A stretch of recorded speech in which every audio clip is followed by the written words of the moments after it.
네, 안녕하세요. 청원 이근우입니다. 오늘은 지난번의 제1강 서양의 인간중심적 예술관과 동양의 자연중심적 예술관 강의에 이어서 제2강으로 동서양 예술과 윤리의 관계에 대해서 말씀드리겠습니다. 예술과 윤리의 관계를 좀 더 구체적으로 말씀드리자면 예술가 자신의 도덕성 문제하고 그의 작품에 대한 윤리적 평가를 포괄하는 의미입니다. 그러면 지금부터 동서양 작가들의 삶과 그들의 작품들을 보면서 양자의 관계를 설명하겠습니다.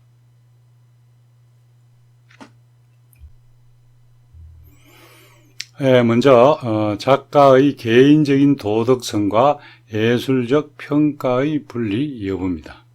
서양의 경우에는 공적인 일과 사적인 개인의 사생활 문제는 별개로 평가하곤 했습니다.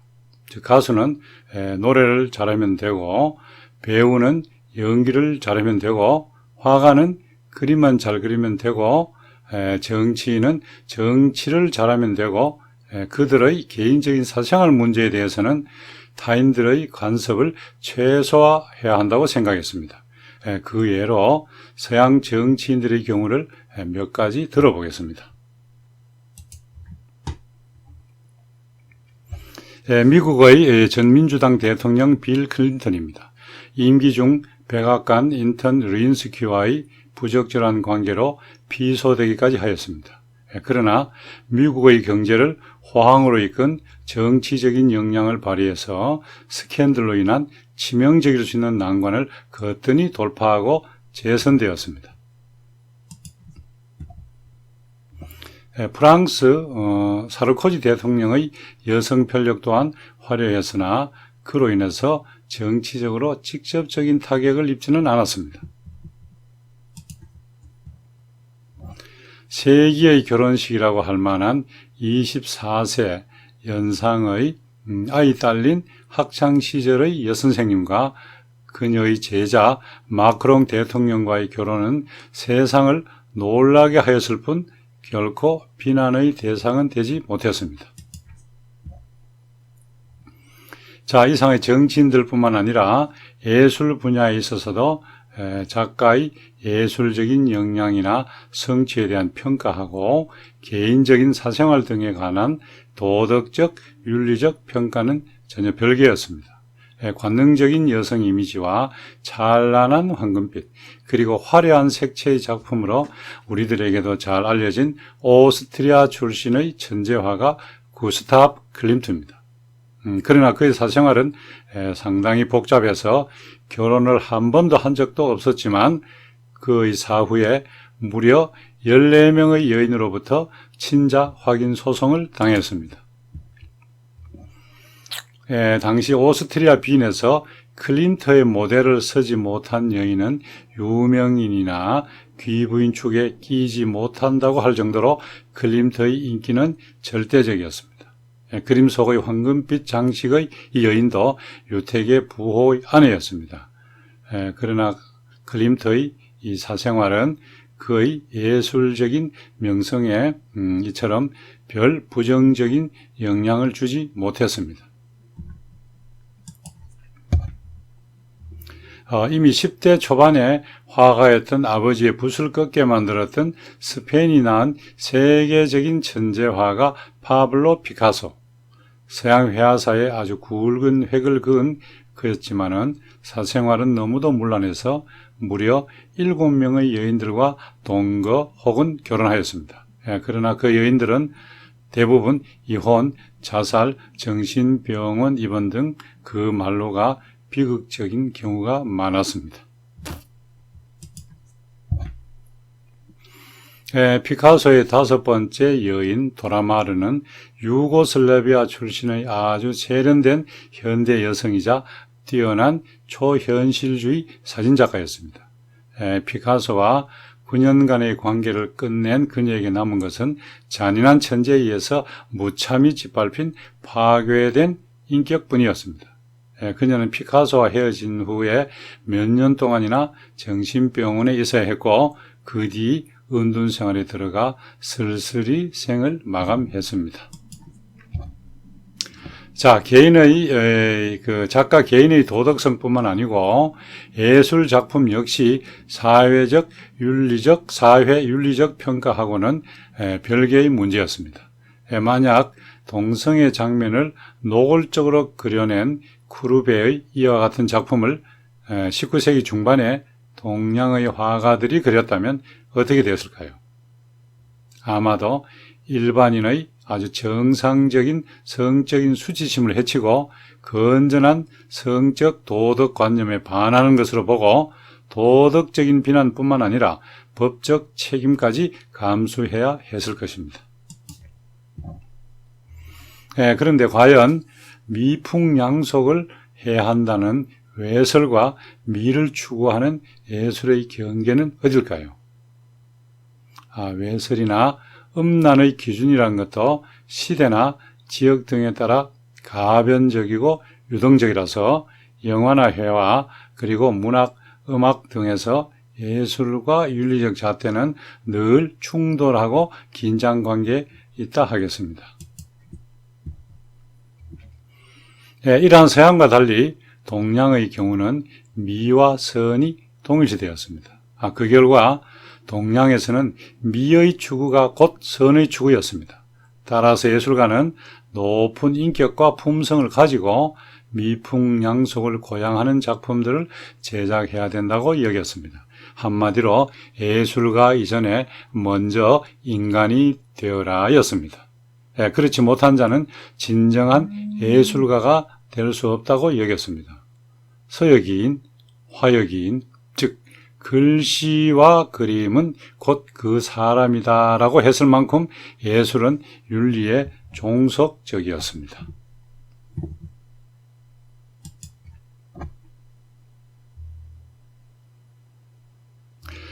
공자님의 제자 자하가 어느 날 묻기를 선생님, 귀여운 웃음 보조개 짙고 고운 눈동자 흑백이 분명하니 흰 것으로 광채를 내도다란 말이 도대체 무슨 뜻입니까? 라고 묻자 공자께서 이르시기를 회사 후손이라 라고 했습니다. 즉 그림 그리는 일은 먼저 그 바탕을 희게 한 후에 해야 한다는 말씀이었습니다. 곧 마음 바탕을 깨끗이 한 후 그림을 그려야지 제대로 된 그림이 되고 형식적인 예절을 갖추는 것은 그 후의 일이다 라고 했습니다. 동양의 예술과 윤리의 관계를 단적으로 말해주는 대화입니다. 주사 최고의 작품으로 평가받는 묵난도, 불기심난도입니다. 그가 아들에게 써준 이 작품의 화제를 보면 난초를 그릴 때는 자기의 마음을 속이지 않는 데서부터 시작해야 하며 난초잎 하나, 꽃술 하나라도 마음 속에 부끄러움이 없게 된 뒤에 남에게 보여야 한다는 글입니다. 한마디로 회사후소, 즉 마음을 깨끗이 한 후에 그림을 그려야 한다는 말입니다. 인간의 기본 윤리인 효, 재, 충, 신, 예, 의, 염치란 8자를 가지고 그린 문자도입니다. 이처럼 동양에서의 예술은 가정과 사회와 국가를 위한 윤리와 도덕을 도외시하고는 설 자리가 없었습니다. 이러한 도덕과 윤리의 강조는 한편으로는 예술 표현의 자유를 지나치게 제한해서 작가의 예술적인 창의성을 위축시킨 측면도 있었음이 사실이었습니다. 자, 두 번째로 서양의 노출의 예술과 동양의 감춤의 예술에 대해서 말씀드리겠습니다. 서양의 예술이 있는 그대로를 적나라하게 보여주는 노출의 예술이라면 동양의 예술은 가릴 것은 좀 가리고 감출 것은 감출 줄 알아야 된다는 숨김의 예술이라고 말할 수 있겠습니다.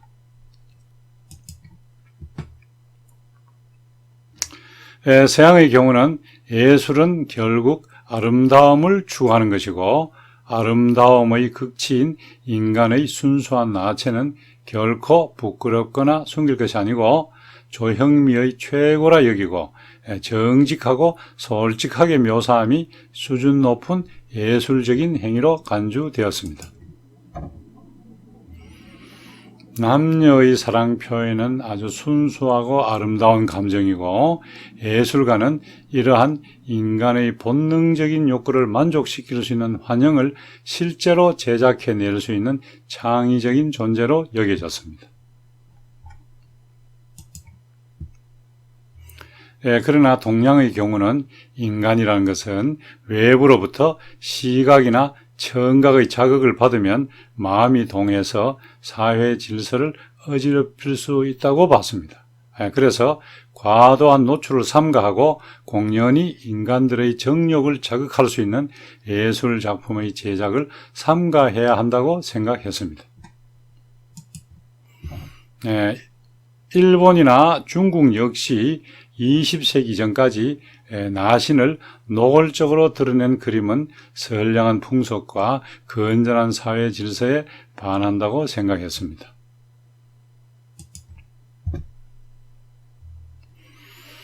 일본 동경미술학교의 주임 교수이자 일본 서양화의 아버지라 불리운 구로다 세이키의 누드 작품 아침 단장입니다.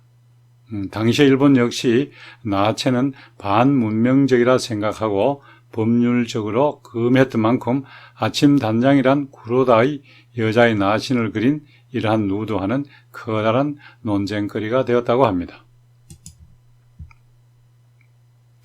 이 그림은 우리나라 최초의 누드화이자 일본 문부성 특선작이었던 김관호의 누드화 해질녘입니다.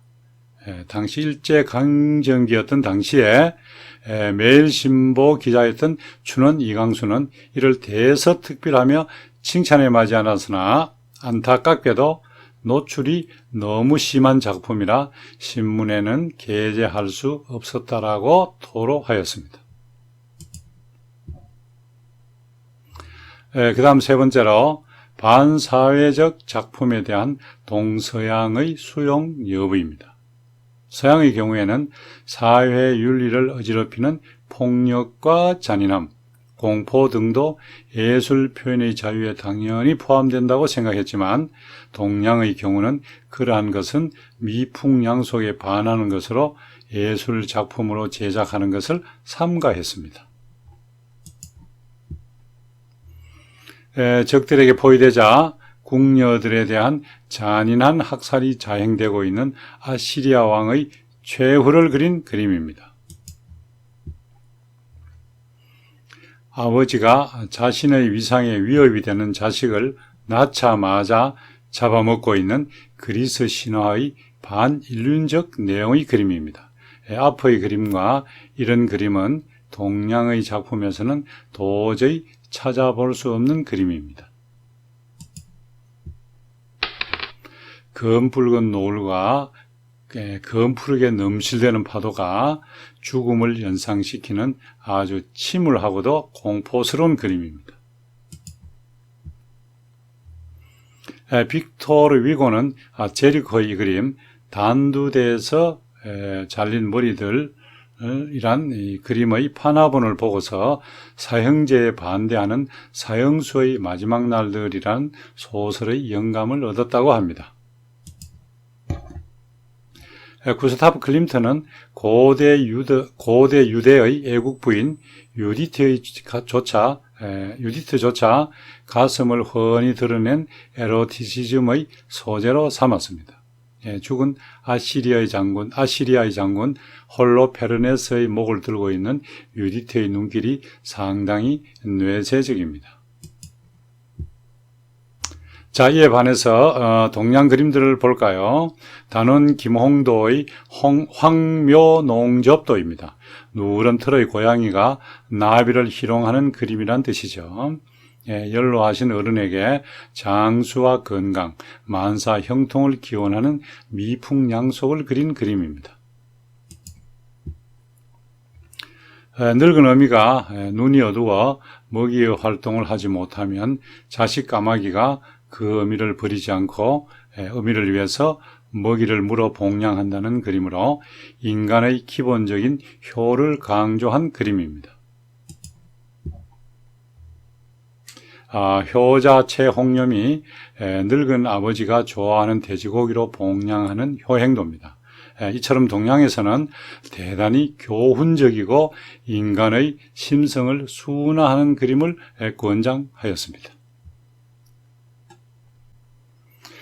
이상으로 서양과 동양 예술의 비교 중 제2강으로 동서양의 예술과 윤리의 관계에 대해서 설명드렸습니다. 다음 제3강은 서양의 체험의 예술과 동양의 비움의 예술에 관해 말씀드리겠습니다. 감사합니다.